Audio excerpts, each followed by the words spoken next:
మాంగళ్య జ్యువెల్స్ వారి కొత్త బ్రాండ్ పూర్వి లైట్ వెయిట్ లో హెవీ డిజైన్ ఈ నవంబర్ 1 కుకట్పల్లిలో గ్రాండ్ ఓపెనింగ్ వివరాలకు సంప్రదించండి. నమస్తే అమ్మా. నమస్తే అమ్మా. అమ్మ, కార్తీక మాసంలో వచ్చే పౌర్ణమికి ప్రత్యేకమైన స్థానం ఉంది. అవునమ్మా కదమ్మా. ఆ రోజు యొక్క అంటే మనం 365 ఒత్తులు కూడా వెలిగించుకుంటాం ఆ రోజే. ఈ రోజు ఏం చేయాలమ్మా? దీన్ని త్రిపురి పూర్ణిమని కూడా అంటారు. శివపార్వతుల కళ్యాణం చేసేటటువంటి సంప్రదాయం కొన్ని చోట్ల కనపడుతుంది, కొన్ని చోట్ల, అన్ని చోట్ల కాదు. ఈ రోజున సంవత్సరం అంతా ఒకవేళ ఎప్పుడన్నా దీపం పెట్టడానికి అవకాశం లేకపోయి ఉండొచ్చు కొంతమందికి. అవును. పైగా ఇంట్లో ఒకళ్లే పెడతారు, మిగిలిన వాళ్ళు వెళ్ళి అందులో నూనె వేసి దండం పెట్టుకుంటారు కానీ వాళ్ళు వెలిగించరు. అవును, చెయ్యకూడదు కదా. అట్లా చేస్తే కుటుంబం ముక్కలైనట్టే లెక్క. కుటుంబం మొత్తానికి ఒకటే పూజ గది, ఒకటే వంటగది ఉంటే ఐకమత్యానికి సంకేతం. అవును అవును. మళ్ళీ నేను చేసుకోవాలంటే అందులో కావాలంటే నూనె వేయొచ్చు, దండం పెట్టుకోవచ్చు, స్తోత్రాలు చదువుకోవచ్చు, అన్నీ చేసుకోవచ్చు. కానీ నేను చేయలేదే అని ఎవరికైనా ఉన్నట్టయితే, లేదా చేస్తున్నా కానీ పొరుగురు వెళ్ళాము, ఇంట్లో ఏదో అసూచి వచ్చింది, అది వచ్చింది, ఇది వచ్చింది, మేము చెయ్యలేకపోయాము, కొన్ని రోజులు మిస్ అయ్యాము దీపం పెట్టడం అనేది ఉన్నట్టయితే, ఎక్కడ ఏ తేడా ఉన్నా అన్నీ సర్దుకోవడం కోసం సంవత్సరానికి ఒకసారి 365 ఒత్తులు వెలిగిస్తారు. ఈ 365 ఒత్తులు ఒక్కసారిగా వెలిగించే రోజు ఈ కార్తీక పూర్ణిమ. అవును. ఈ కార్తీక పూర్ణిమ నాడే శ్రీకృష్ణుడు రాసలీలను కూడా రచించాడని చెప్తారు. దానికి అంత ప్రాధాన్యం ఉంది. కార్తీక పూర్ణిమ వెన్నెలకి చాలా ప్రాధాన్యం ఉంది. ఆ వెన్నెల రకరకాలైనటువంటి వ్యాధుల్ని పోగొట్టగలదు, ముఖ్యంగా శ్వాసకోశ సంబంధితమైనటువంటి వ్యాధులు. అందుకని వీలైనంత వరకు రాత్రిపూట వెన్నెల్లో చేసేటటువంటి విహారాలు, తర్వాత వెన్నెల్లో చేసేటటువంటి కొన్ని విందులు, వెన్నెల విందులు అవి చూసుకుంటూ ఉంటారే, అలాంటివన్నీ కార్తీక పూర్ణిమ నాటి రాత్రే చూసుకుంటారు. వీలైనంత వెన్నెల్లో మనం ఉండడం ప్రధానం అక్కడ, అదనమాట. పైగా అనేకమైన ఆయుర్వేద మందులు కార్తీక పూర్ణిమ అప్పుడు వెన్నెల్లో పెడతారు బయట. అసలు కార్తీక మాసం అంతా పెడతారు, వెన్నెలు ఉన్నంతసేపు. పూర్ణిమ నాడు మొత్తం ఉంటుంది కనుక మొత్తం పెట్టడం ఇవన్నీ ఉంది. అంత ప్రత్యేకమైనటువంటి లక్షణాలు కలిగినటువంటిది కార్తీక పూర్ణిమ. అందుకే ఈ వంకన గోపికలందరినీ వెన్నెల్లో ఉంచడానికి ఆయన రాసలీల రచించాడు ఆ రోజు. కార్తీక మాసం పౌర్ణమి రోజు, పౌర్ణమి నాడు. అటువంటి ఈ కార్తీక పూర్ణిమ నాడు మనం ఇన్నాళ్ళు ఎక్కడన్నా మిస్ అయ్యామేమో ఒకటోరా అనుకున్నప్పుడు తులసి దగ్గర దీపాలు వెలిగించుకుంటాం. 365 ఒత్తులు వేసినటువంటి దీపాలు. ఇంట్లో వెలిగించుకునే అవకాశం అందరికీ ఉండకపోవచ్చు. ఇట్లో 5-6 ఉంటారు అనుకోండి. పూర్వకాలం 10 మంది ఉండేవారు. ఇంతమంది ఒకే చోట కూర్చొని వెలిగించుకోవడానికి వీలు ఉండొచ్చు, ఉండకపోవచ్చు. అట్లాంటప్పుడు దేవాలయానికి వెళ్ళి వెలిగించుకోవచ్చు. ఇంట్లో ప్రధానం. నువ్వుల నూనె వాడుకోమంటారా?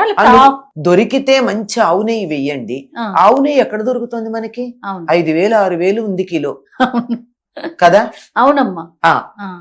లేదు, ఏదో ఒకదానికి రెండింటికి అయితే కొంచెం వాడగలుగుతాం గాని, లేని కల్తీ ఆవు నెయ్యి వాడే కన్నా, కొవ్వు దాని వాడే కన్నా హాయిగా నువ్వుల నూనె, గానుగకెళ్ళి మంచి నువ్వుల నూనె తెచ్చుకోండి, అది శ్రేష్టం.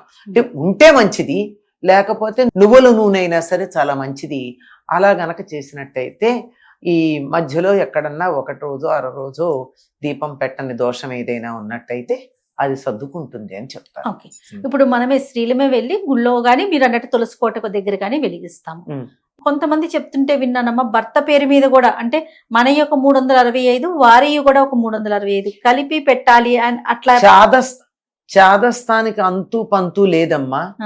నా ఒకళ్ళకి అడిగితే నాకు కూడా కొంచెం నిమిషం ఆలోచించాను. ఇది అడగల, నన్ను అడిగింది వేరేది. ఏమిటంటే, రోజు 2 ఒత్తులు వేస్తాం కదమ్మా దీపానికి.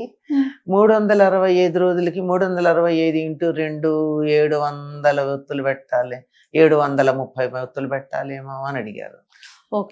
ఇది కూడా మాకు తట్టలేదమ్మా, నాకంత తెలివి లేదన్నా. మరి అప్పుడు సాయంకాలం కూడా పెట్టకపోతే దానికి ఇంకో డబల్ వేసుకోవాలి కదా. 7 అయిపోతున్నాయి, 730 మొత్తం అంతా దీపంతో పెట్టాడు. అంటే ఇంకా చాదస్తం అన్నది ఏ స్థాయికి వెళ్ళిపోతుందంటే అతి తెలివి ఎక్కువైపోతుంది, అంతకన్నా ఇంకేం లేదు. అయినా ఇంకోటి, భార్య తరఫున భర్త పెట్టచ్చేమో కానీ భర్త తరఫున భార్య ఎక్కడ పెడుతుందమ్మా? ఆయన చేస్తే పుణ్యం ఈవిడికి కూడా వస్తుంది, అవును ఈవిడ చేస్తే ఆయనకి వెళ్ళదు అని చెప్పినప్పుడు ఆయన కోసం ఈవిడ వెళ్ళి దీపాలు 365 ఒత్తులు వేయడం ఏంటి? అసలు ఆలోచనే చాలా తప్పు. నాకు విన్నాక షాక్ అనిపించింది. అది డబల్ వెయ్యాలని చెప్పిందే నాకు షాక్ అయితే, నాకు వెంటనే ఏం తట్టిందంటే పొద్దునవి సాయంకాలంవి కూడా ఉంటాయి కదా అని అనిపించింది. అది ఇప్పుడు నేను అడిగిన ప్రశ్న మరి ఇంకా డబల్ అనిపించింది. అంటే ఉన్న ఒత్తులన్నీ తీసుకొచ్చి అడగటం కూడా కాదమ్మా, నేను చూశాను ప్రత్యక్షంగా. తమకి తమ భర్తకి కూడా కలిపి 365 ప్లస్ 365 పిల్లలకి. మరి పిల్లల దాకా ఇంకా నేను చూడలేదమ్మా. అది కూడా ఇలా పెట్టుకుంటే అలాగే ఉంటాయమ్మా. ఇంట్లో దీపం ఎంతమంది పెడుతున్నామో ఒకటే పెడుతున్నాం కదా. అవును అవును అంతే కదా. అంతే కదా. ఇక్కడ కూడా అంతే. ఇది మోక్షానికి సంబంధించి నిత్యకృత్యానికి సంబంధించింది కాదు కనుక ఈ కార్తీక దీపాలు ఎలాగో తులసి దగ్గర సాయంత్రం ఆడవాళ్లే పెడుతున్నారు కనుక పొద్దున కూడా తులసి దగ్గర ఆడవాళ్లే పెడతారు సాధారణంగా అంటున్నా. నిజానికి ఆ స్నానం చేసి వచ్చినటువంటి వాళ్ళు కార్తీక స్నానం ఏ గోదావరిలోనో కృష్ణలోనో మరో చోట చేసి వచ్చిన వాళ్ళు ఆ వాళ్ళు కూడా తులసి దగ్గర పెట్టుకోవచ్చు. కానీ ఎందుకో తులసి దగ్గర పెట్టడం ఆడవాళ్ళకి అప్పచెప్తారు. అలా అలవాటు అయిపోయింది. అది మగవాళ్ళు పెడితే గింతగా కూడా అనిపించే పరిస్థితి వచ్చింది. అలా అలవాటు చేసేసారు. అవును అలా. అయితే అమ్మా, మనము కార్తీక మాసంలో నదీ స్నానం గాని చెరువులో గాని అట్లా స్నానాలు చేస్తాం కదా. ప్రజెంట్ ఇప్పుడున్న అవకాశాన్ని బట్టి మనకు అంత వీలు లేదమ్మా. ఇంట్లోనే స్నానం చేసేటప్పుడు ఏదన్నా ఏదైనా పట్టించుకొని స్నానం చేయాలమ్మా. గంగే అంటే గంగలో స్నానం చేసినట్టే. ఏం చేయాలంటే మనం దేంట్లో నీళ్లు ఉంటాయి, ఆ నీళ్ళని చేత్తో ఇలా 3 సార్లు ఇలా తిప్పితే కదులుతాయి. అవును, నీళ్లు కదలికి వచ్చాయి కదా. కదలిక నీళ్లు ప్రవాహంగా భావించుకుని గంగే అని గంగే అనడంలో ఎందుకంటే సంబోధన చేసాం. గంగా అంటే మామూలుగా పేరు, ఆ పిలుపుకి గంగే అని వస్తుంది. ఆ గంగే అని 3 సార్లు అంటే గంగా నది అక్కడ అందులో చెయ్యి పెట్టి ఇలా తిప్పంటే గంగా నది అందులో ఉన్నట్టు ఆ నీటితో స్నానం చేయదు. అమ్మ, చన్నీళ్ళ స్నానం చేయాలనేసి అంటున్నారు. మరి అందరికి అవకాశం ఉంటే సరే. అమ్మ, చన్నీళ్ళ స్నానం చేయమన్నది ఎక్కడ చేయమన్నారు? నదిలో గాని చెరువులో గాని బావిలో నీళ్ళతో గాని ఎక్కడైతే భూమితో సంబంధం ఉందో నీళ్ళకి అక్కడ స్నానం చేయాలి. అది కూడా తెల్లారుజామున మాత్రమే, తెల్లారితే కాదు. రాత్రి వరకు చీకటి ఉన్నంత వరకు నీళ్లలో వరుణుడితో పాటు అగ్నిదేవుడు ఉంటాడు కనుక నీరు వేడిగా ఉంటుంది, గోరువెచ్చగా ఉంటుంది, మన శరీరానికి మంచిది చేయమన్నారు.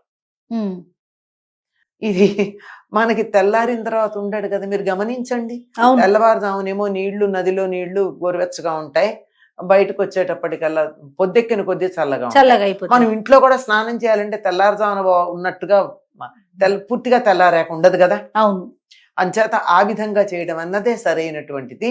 ఒకవేళ మనకి చల్లని నీళ్లు నది నీళ్లు లేవు ఒకవేళ కాదు ఉన్నాయా భాగ్యనగరంలో, వాళ్ళకి ఎక్కడ దొరుకుతాయి? మనం ఓవర్ హెడ్ ట్యాంక్ లో పట్టిన నీళ్లే ఉంటాయి. అవి మంచుతో చల్లగా అయిపోతాయి, ఐస్ లాగా ఉంటాయి కదా. అటువంటి నీళ్లతో స్నానం చేయకూడదు. ఎటువంటి నీళ్లతో స్నానం చేయాలంటే నది నీళ్ళు ఎంత వేడిగా ఉంటాయో అంత వేడిగా చేయాలి, అంటే గోరువెచ్చగా. ఈ నీళ్ళన్నీ మనం బకెట్లో పట్టుకున్న తర్వాత 1-2 మగ్గుల నీళ్లు కాచి ఆ కాచుకున్న నీళ్ళు ఇందులో కలిపి సరిగ్గా నది నీళ్ళు ఎంత వేడిగా ఉంటాయో గోరువెచ్చగా ఉంటాయో అలాంటి నీళ్ళతో స్నానం చేయాలి. నదులు లేవు కాబట్టి లేవు గనక నదిలో నీళ్లు ఉండేటట్టుగా గోరువెచ్చగానే చేయడం మంచిది. చల్లని నీళ్లతో చేయడం మంచిది కాదు. గోరువెచ్చని నీళ్లతో చేయడం ఎందుకంటే లోపల ఉన్నటువంటి రక్తనాళాలు గడ్డ కట్టిపోకుండా అవి పెళుసెక్కకుండా బయట ఉన్న చలికి ఇప్పటిదాకా రగ్గు కప్పుకొని ఉంటే లోపల ఉండేటటువంటి వేడికి సమన్వయం చేయడానికి గోరువెచ్చని నీళ్ళతో స్నానం చేయమన్నారు. అది ప్రధానం, అంతే తప్ప మంచు లాంటి దాంతో చేయమని. ఓకే అమ్మా, నమస్తే.